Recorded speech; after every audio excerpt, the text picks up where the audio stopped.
श्राप वापस लेने की बात कही। संत ने कहा, राजन, श्राप वापस तो नहीं लिया जा सकता, पर एक उपाय है। यदि कोई सती स्त्री, कोई पतिव्रता स्त्री कच्चे घड़े को कच्चे सूत से बांध करके कुएं से पानी खींच करके इसके पति को नहला दे तो सूर्य की किरणें इसके प्राण नहीं भरेगी। सब जगह घोषणाएं हुई, कोई नहीं आया। बात अयोध्या धाम तक पहुंची तो कौशल्या जी सुबह सुबह तैयार होकर के जनकपुर के लिए रवाना हो रही थी। उसी समय देखा कि जैसे ही महारानी महल से उतरी, महल के आंगन में एक मैत्रानी झाड़ू लगा रही थी। महापुरुष कहते हैं, मैत्रानी ने पूछा कि महारानी जी आप कहाँ जा रहे हैं? बोले जनकपुर जा रही हूँ, थोड़ा काम है। क्या? बोले वहां एक सती स्त्री की आवश्यकता है। मैत्रानी ने कहा, इतने छोटे काम के लिए आप जाएंगी? मैं चली जाती हूँ। वो गई, कुएं से पानी खींच करके उस पुरुष को, उस व्यक्ति को स्नान कराया। सूर्य की किरणों ने उस व्यक्ति के प्राण नहीं भरे। सब बड़े आश्चर्यचकित हो गए कि अयोध्या की एक मैत्रानी भी इतनी सती है जितनी कौशल्या जी है। तब से महाराज जनक बड़े सावधान हो गए अयोध्या धाम को लेकर। जब सीता स्वयंवर की तैयारियां हुई, सबको निमंत्रण भेजे, कहा अयोध्या धाम भेजो, तो महाराज जनक ने कहा, एक बार सती के लिए प्रस्ताव भेजा था कि सती स्त्री की आवश्यकता है। तो महाराज दशरथ के राज्य से एक मैत्रानी आई थी। अब किसी राजकुमार की आवश्यकता है, ऐसा लिख करके पत्र भेजे और कहीं महाराज जनक के राज्य से कोई मैतर का बालक आकर के धनुष उठा लेगा तो मेरी जानकी का ब्याह किसके साथ करूंगा। इसी डर के मारे उन्होंने अवध धाम निमंत्रण नहीं भेजा। आज विश्वामित्र जी की आज्ञा को ग्रहण किया, पत्र भेजा, दूत को अयोध्या धाम भेजा और अयोध्या में महाराज दशरथ को पत्र मिला। बड़े प्रसन्न हो गए, धूमधाम से तैयारियां हुई। बड़ी निराली सी बारात लेकर के, भरत रिपुसूदन को साथ लेकर के, हाथी घोड़ा पालकी इत्यादि लेकर के महाराज दशरथ जनकपुर की ओर अग्रसर हुए।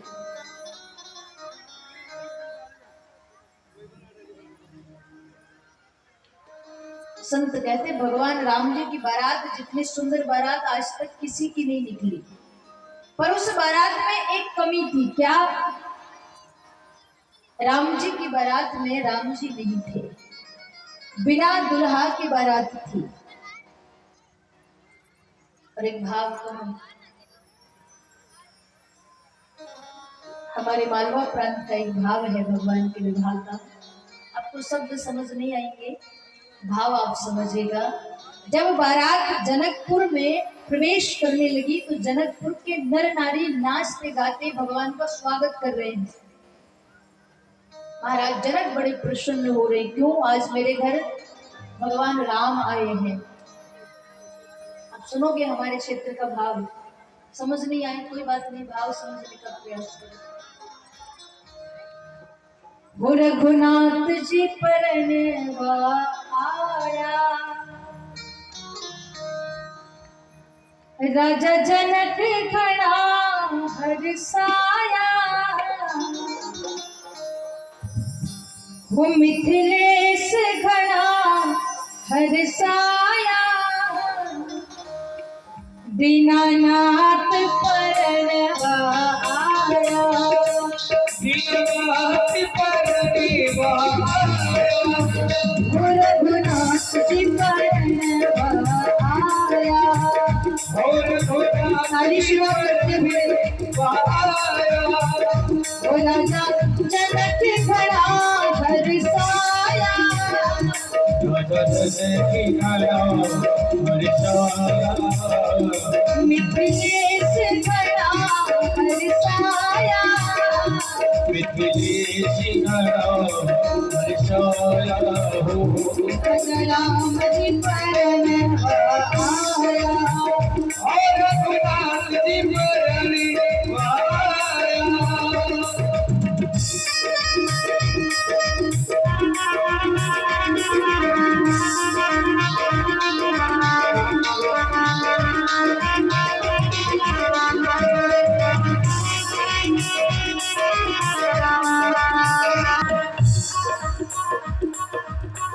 जनकपुरी के सब नर नारी, जनकपुरी में सब नर नारी, जनकपुरी के सब नर नारी, जनकपुरी के सब नर नारी, सखिया देने लगी है गारी, सखिया देने लगी सब गारी, वो मिथिलेश ने पाप धुलाया, मिथिलेश ने पाप धुलाया, दीनानाथ परम आया, राम जी परने आया, ओ रघुनाथ जी जस के नाम हर्षाया,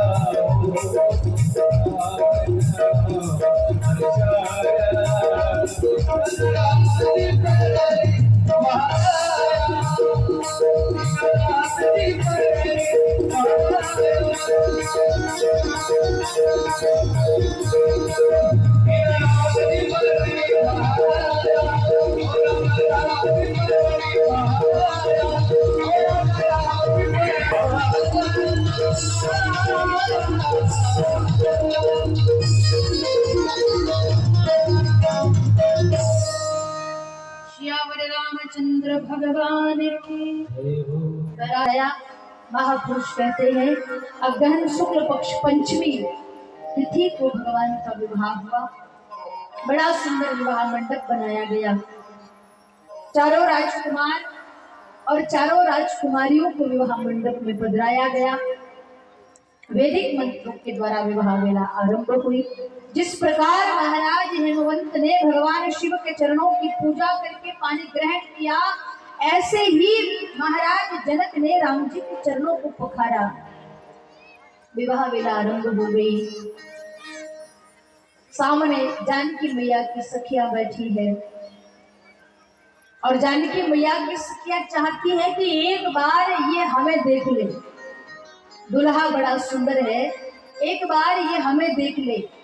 तीनों राजकुमार भरत लक्ष्मण शत्रुघ्न ये देखे, इनसे कोई मतलब नहीं, एक बार राम जी देख ले। क्यों? ये जो बड़का दुल्हा है ना, ये बड़ा कमाल का है। चारों दुल्हा में बड़का कमाल है। और सखियां चाहती एक बार हमें देख ले।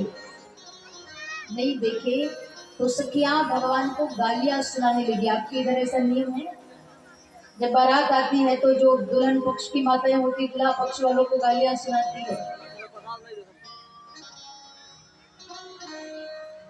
बड़ी सुंदर मिथिला की गाली सखियां सुना रही हो।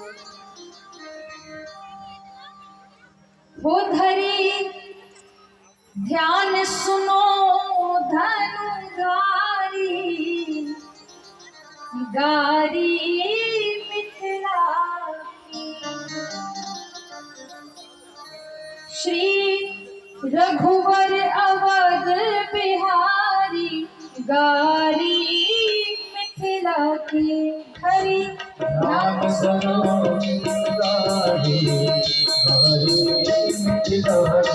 हरि ध्यान सुनो धनुधारी, गारी मिथिला की। उधरे ध्यान सुनो धनुधारी, गारी मिथिला की।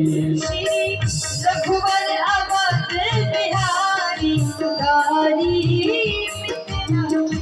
श्री रघुवर अवध बिहारी, गारी मिथिला की। धनुषयाग सुनी ब्याह उमंग में, धनुषयाग सुनी ब्याह उमंग में, धनुषयाग सुनी ब्याह उमंग में, धनुषयाग सुनी ब्याह उमंग में। बिन चिट्ठी कौशिक मुनि संग में, बिन चिट्ठी कौशिक मुनि संग में।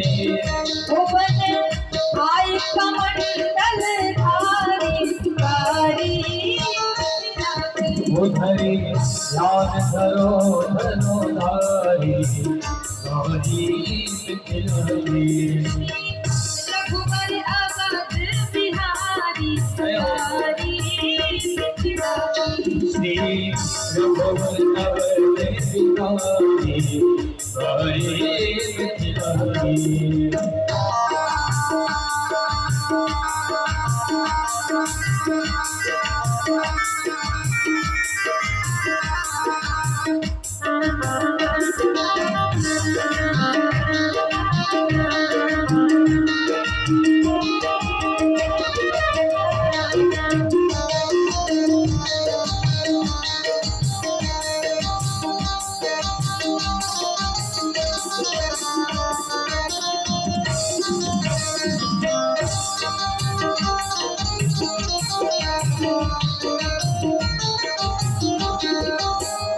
कहती या आपको बुलाया नहीं था, बिन बुलाए ही सत्य के साथ कमंडलधारी बन के आ गए।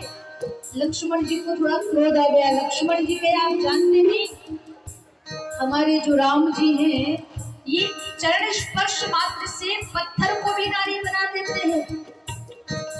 सखिया ने कहा हाँ सुना था एक बार। मग महामुनि मध्य शिला के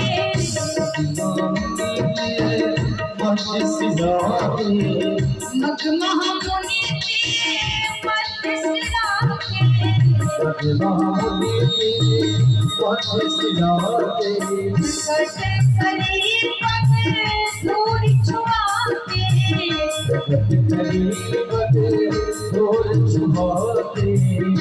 सखियों ने कहा सुना था एक बार आप एक वन में गए, पांव पत्थर पे रखा और वो नारी बन गई, पर ये सब खेल राजकुमारों के नहीं है। हमें तो समझ नहीं आता आप कौन है। ओ राजकुमार या मदारी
सुंदर है पर जनक दुलारी से ज्यादा नहीं है।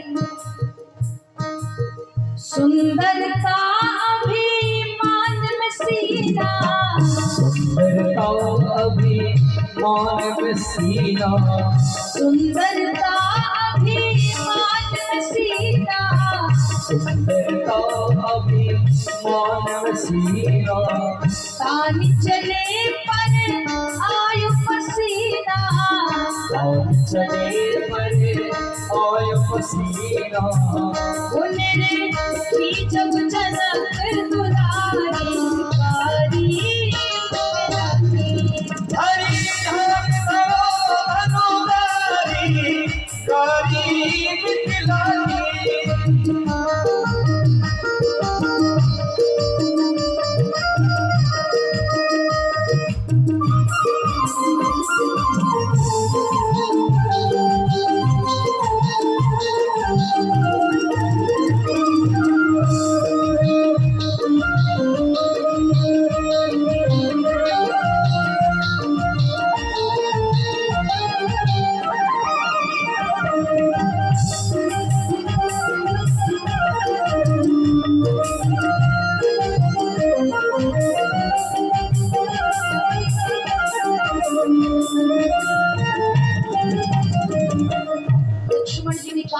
राजाओं में कोई धनुष नहीं उठा पाया, बस मेरे बड़े भैया राम ही थे जिन्होंने धनुष भंग किया। तो सखिया कहती इस पर अभिमान मत लाइए। भंजहु चाप गुमान न लावो, भंजहु चाप गुमान न लावो, भंजहु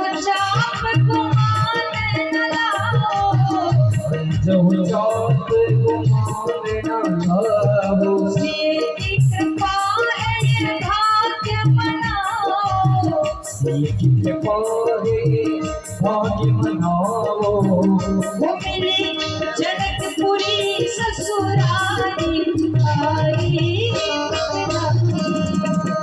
ध्यान धरो धरो धारी गौरी मिथिलानी। रघुवर अवध बिहारी गारी। श्री रघुवर अवध बिहारी गौरी मिथिलानी। हरि नाम सुनो मनोहारी गारी।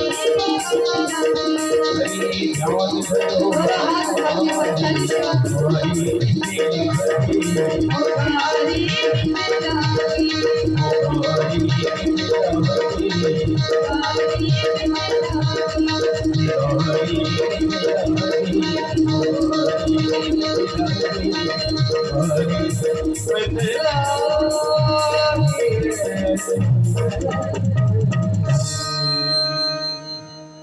बोले रामचंद्र भगवान की। सखिया कहती है बिन बुलाए आए हो संतों के साथ में, बुलावा नहीं आया था। लक्ष्मण जी कहते हैं कि हम बुलाने पर ही आए हैं, बिन बुलावे से नहीं आए हैं। और दूसरी बात देखिए, हमारे रघुनाथ जी ने तो धनुष उठाया है। सखिया कहीं इसमें गुमान लाने की आवश्यकता नहीं, ये तो जानकी मैया की कृपा हुई सो उठा लिए, हर किसी के बस की बात नहीं है। फिर भी रघुनाथ जी ने सर उठाकर नहीं देखा। सखिया विचार कर रही है, बस एक बार देख ले। और बार बार जब लखनलाल ने आग्रह किया, एक बार भगवान श्री रघुनाथ जी ने नजरें उठाई और साधक कहा करते हैं, राम निगाह निहारत ही सखी भूल गई सुध देहे की सारी। राजा दशरथ जी को नाम भूल गई और देने लगी जनक जी को गाली। दुल्हा पक्ष नहीं, दुल्हन पक्ष को ही गाली सुनाने लगी। वैदिक मंत्रों के द्वारा विवाह संपन्न हुआ। विवाह के बाद कई दिनों तक बारात जनकपुर में रही। कोई कहता है 6 महीने रही, कोई कहता है 1 साल तक रही। पर मानस में गोस्वामी जी ने कहा कि कई दिनों तक बारात जनकपुर में रही। बार बार महाराज दशरथ रोज उठते हैं और महाराज जनक से एक ही बात कहते हैं कि महाराज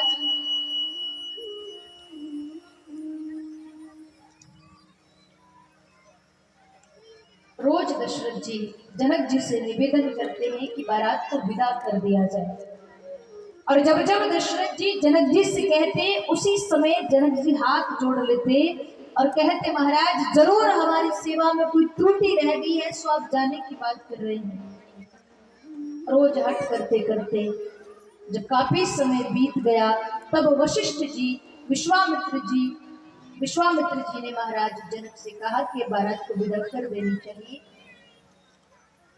आज जनक ने सीता विदाई की तैयारी करी। हाथी, घोड़े, रथ, स्वर्ण, धन इत्यादि महाराज जनक ने अपनी बेटियों को दहेज देने की व्यवस्था करी। सुंदर सुंदर डोलियां तैयार हुई। विदाई से पूर्व सुनैना जी आज अपनी बेटियों से मिलने गई। आज मैया ने अपनी बेटियों का श्रृंगार अपने हाथों से किया। बार बार अपनी बेटियों को उपदेश किया, वही कार्य करना जो तुम्हारे पति को अच्छा लगे।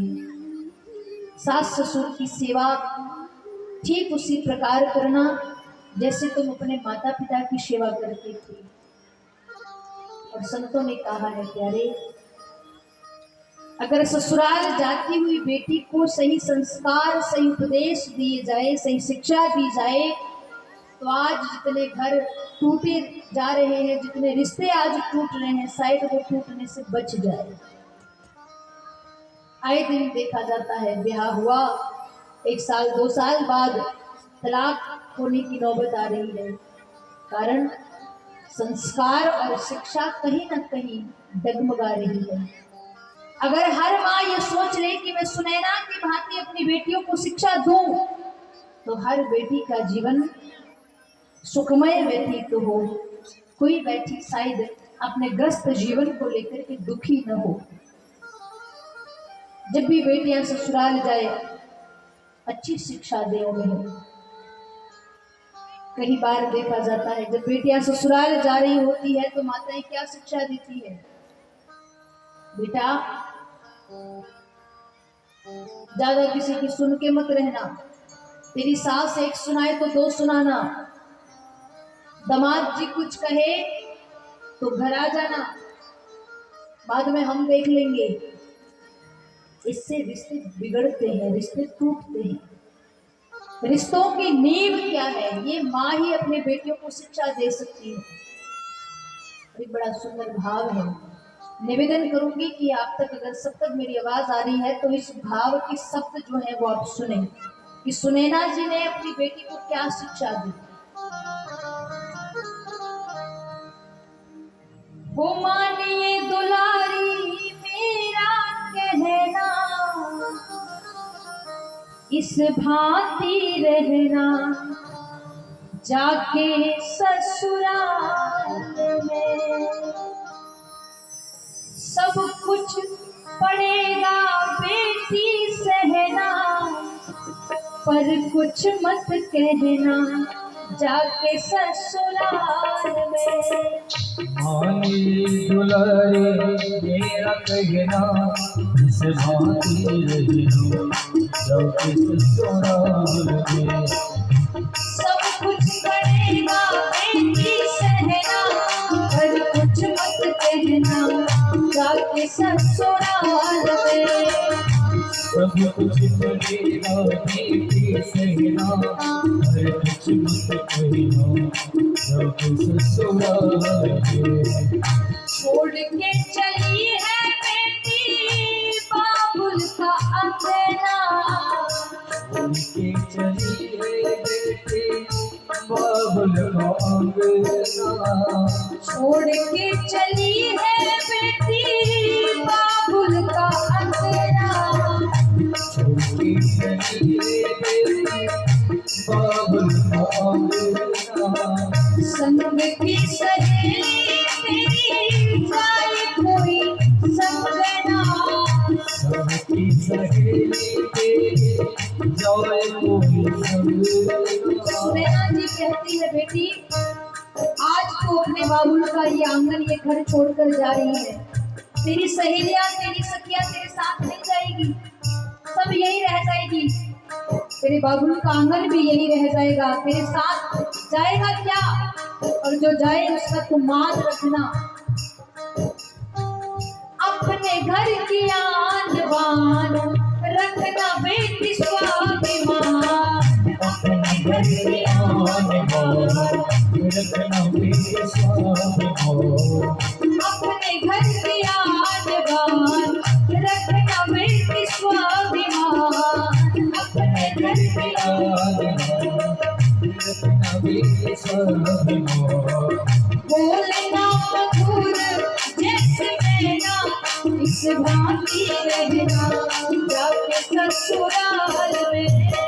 मानिए मेरा कहना, इस भांति रहना जाके ससुराल में।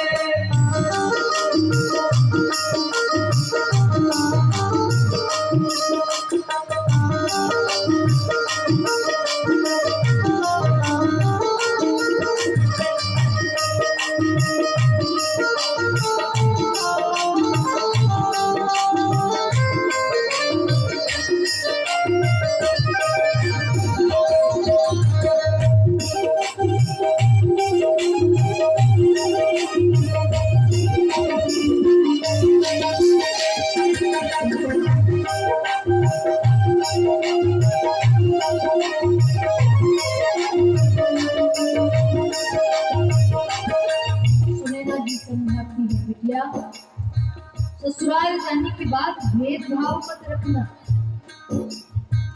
माता के समान अपने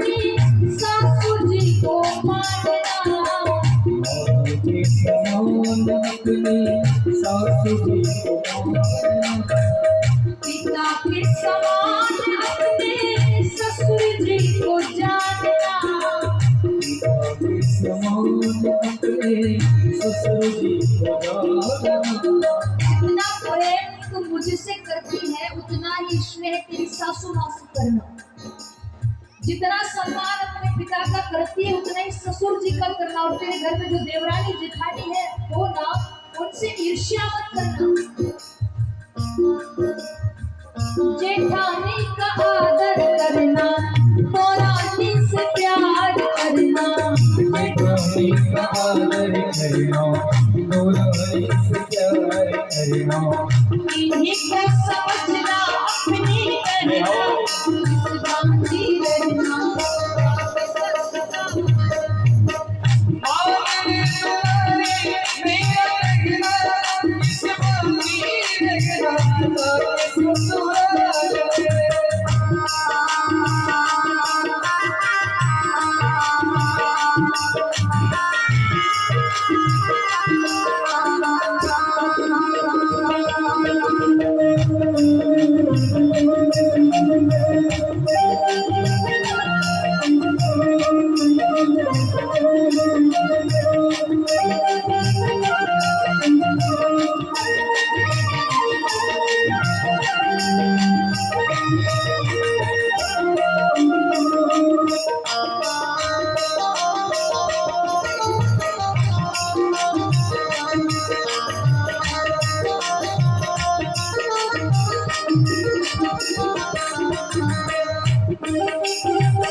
कभी ना कभी ऐसा भी होगा जब तू कोई अपराध नहीं करेगी, कोई गलती नहीं करेगी तो भी तेरी सास नाराज हो जाएगी, बिना गलती से तुझे डांटेगी।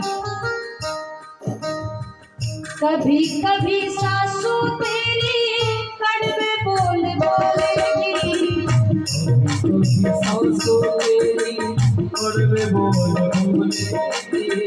मार मार ताने तेरे हृदय को भी छोड़ेगी। मार ताने तेरे हृदय को भी छोड़ेगी। कभी कभी सासू तेरी कड़वे बोल बोलेगी। मार ताने तेरे हृदय को भी छोड़ेगी।